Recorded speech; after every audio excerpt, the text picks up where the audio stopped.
The Therian Thundurus Counter Guide in Pokemon Go. Let's make sure you know everything that there is to know about this Pokemon to make sure that you optimize it and get yourself a shiny and a good IV. So with all that said, let's jump right in. Welcome back, my trainer club. Let me know in the comments below. We finally have some relevant raid bosses in Pokemon Go. Are you excited about this? I certainly am. I'm excited to have a new shiny for the first time ever. This is the first time the Therian Thundurus form, Therian.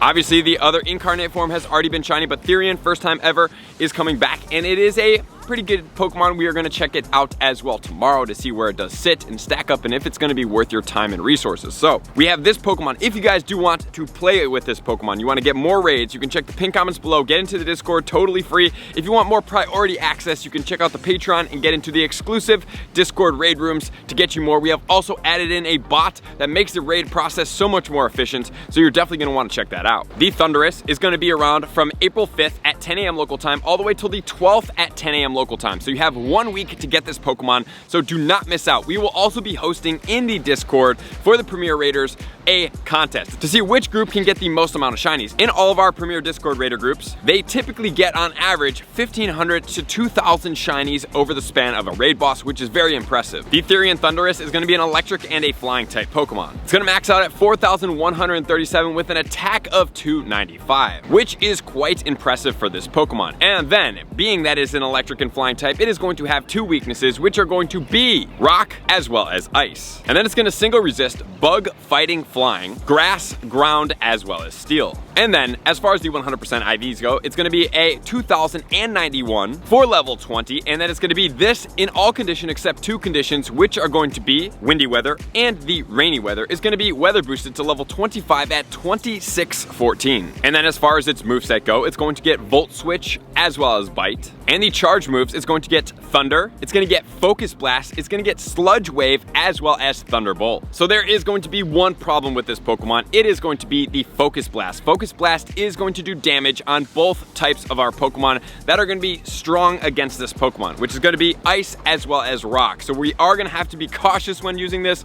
Honestly, there's really not much we can do about it except trying to use a neutral Pokemon, but at the same time, it's like, dude, you got to get this Pokemon down. But as far as the Pokemon trainers needed to take down this Pokemon, on average, it's about 1.99 trainers. Thank you to PokeBattler and Pokemon Go Hub for all this information to help me compile it for you guys. So 2 trainers to take this down. It is doable. It is going to be challenging, and obviously under the right moveset would be optimal. So with all that said, guys, let's not waste any time. Let's start jumping into the top counters. The #1 counter, including shadows, is going to be Shadow Mamoswine with Powder Snow and Avalanche. 24 deaths on this Pokemon and 521 seconds to take down this Pokemon. In spot number 4 for the counters, we do have the Shadow Mewtwo with the moveset of Psycho Cut and Ice Beam with 29 deaths and 546 seconds to take down this Pokemon. And then we have Shadow Weavile with Ice Shard and Avalanche. Be cautious of this Pokemon if it does have Focus Blast. Even if it doesn't, this Pokemon is mighty glassy. I am not the biggest fan of this. I would not suggest investing your resources in this specific Pokemon, especially Focus Blast. Is like, bam, this one is double weak to fighting. And then we have Shadow Tyranitar in spot number 7 with Smackdown and Stone Edge, Smackdown being the Comde move. So with all that said, now let's take away these shadows and get into the non-shadows and megas. In spot number 1, we have Rock Throw and Rock Slide on Mega Aerodactyl, 512 seconds to take it down with 29 deaths. So this Pokemon is going to be neutral to fighting, but it is going to be weak to electric. So it is going to do a lot of damage, but since it is a flying and a rock type Pokemon, rock does not resist electricity, and it's going to be weak to it. So fortunately for the Mega Aerodactyl, this Pokemon does not get Wild Charge, which is the premier meta attacker move, but you're still going to have to be cautious because it's going to do damage. So maybe dodging with this Pokemon would be a great thing to keep it in there and boost all the other Pokemon in here, which is then going to lead us into counter spot number 2, which is going to be Rhyperior. With Smackdown and Rock Wrecker, this Pokemon is only going to have 14 deaths on this. It is going to be weak to fighting, but it is going to be resisting all the electricity because of the ground type combination, which does make it the premier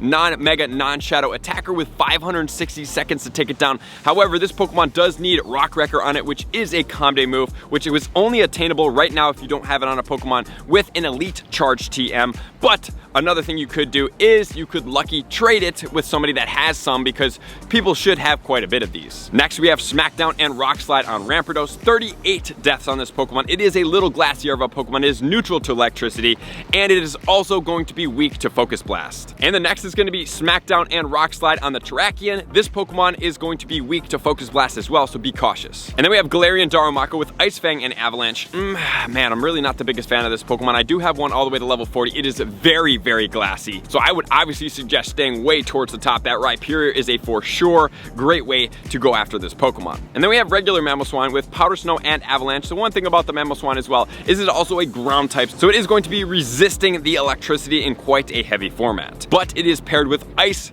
so it is definitely going to be weak to Focus Blast, and it's slightly glassy. And next we have Incarnate Landorus. This Pokemon is not going to be weak to electricity.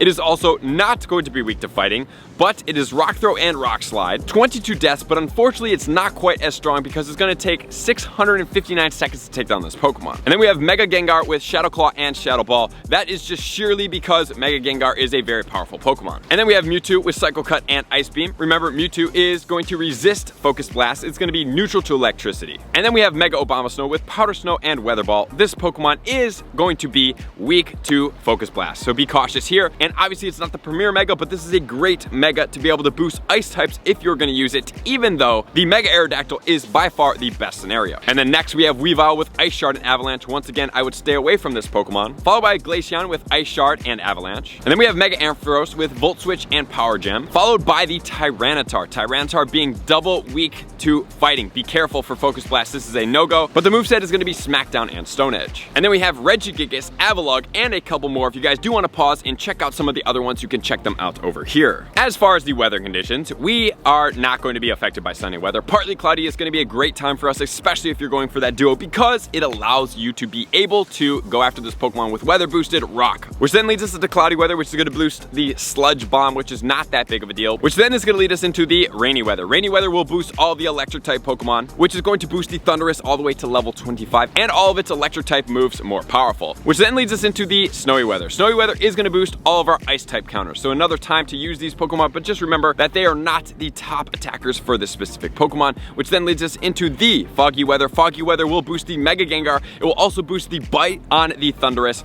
And then finally we have the windy weather. Windy weather is also going to boost this Pokemon all the way to level 25. However, it does not have any flying type moves, so it's not going to be boosted there. So what's going to be my optimal party size? Hands down, it's going to be the Rhyperior, because it's going to be double resistant to electricity. And yes, it is going to be weak to Focus Blast, but there's not really much we can do to get around that. And then pairing that with the Mega Aerodactyl is going to be making it very, very strong. So that is going to be the optimal party setup. And if you don't have Rhyperiors, you can definitely trade for it. So thank you guys for being here, as always, to all my likers, commenters, subscribers, Patreon members. Everybody take your support, subscribe for participation to the next level. I'm going to see you guys out on the next video. Peace. I want to take this time to thank everybody who supports me in every facet. It means the world to me, and an extra special thank you to all my Patreons. I greatly appreciate the extra support to continue to allow me to pursue Pokemon Go full time, allowing me to create my daily video uploads in the most timely fashion for everyone's benefit. Plus, I get the amazing experience of sharing my creative processes behind the scenes and raiding all around the globe with select upper tiers. Thank you everybody for being a part of the Trainer Club. You all mean the absolute world to me, and I will see you guys out on the next video.